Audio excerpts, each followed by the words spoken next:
Արևն արդեն մոտեցել էր մայրամուտին,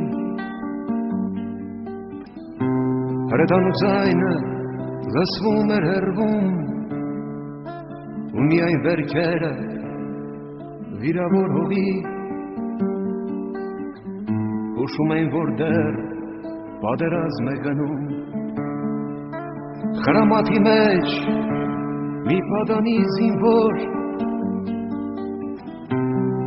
կարոդով նամակ էր գրում, նա հիշում էր տունը հայրենի, ծվարած հայոց լեռներում։ Միլացի իմ մայրիկ, սպասիր ինձ, և ես գկամ, ես քեզ շատ եմ սիրում, կարոտել իմ մայրիկ, ես հիշում եմ խոսքերը քո,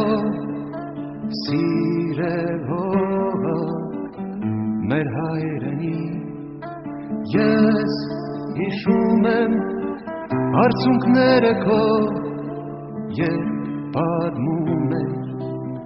ջարդերի մասին, ես հիշում եմ տունը մեր բակի բարդին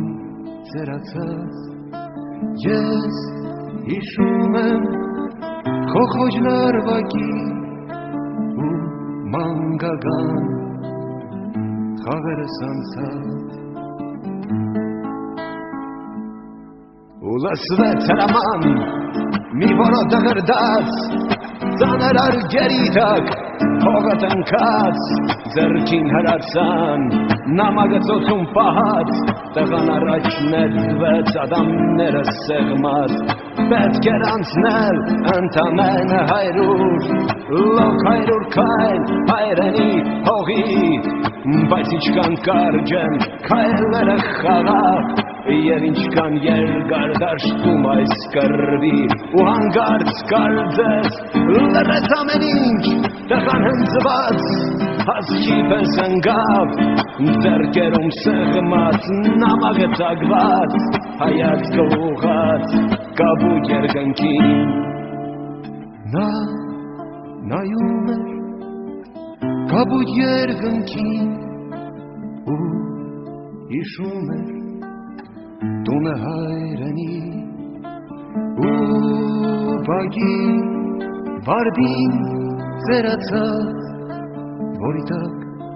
մայրը կսպասի նամակի։ Արևն արդեն մոտեցել էր մայրամուտին,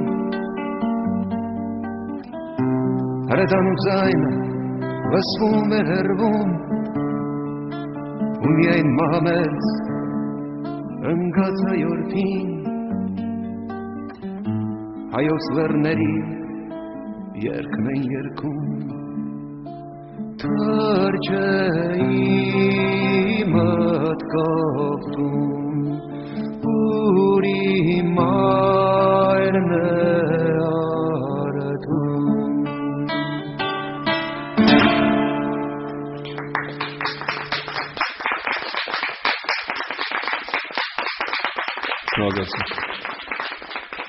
Շնորհակալություն։ Այլ շերտ կոչվում է տղամարդկային խոսակցություն։ Քանի որ միշտ ինձ ասում են, որ իմ երգերը մի քիչ այսպես ծանր մաժորային են, փորձել եմ գրել մի երգ, որը երևի մի քիչ տրամադրություն կփոխի։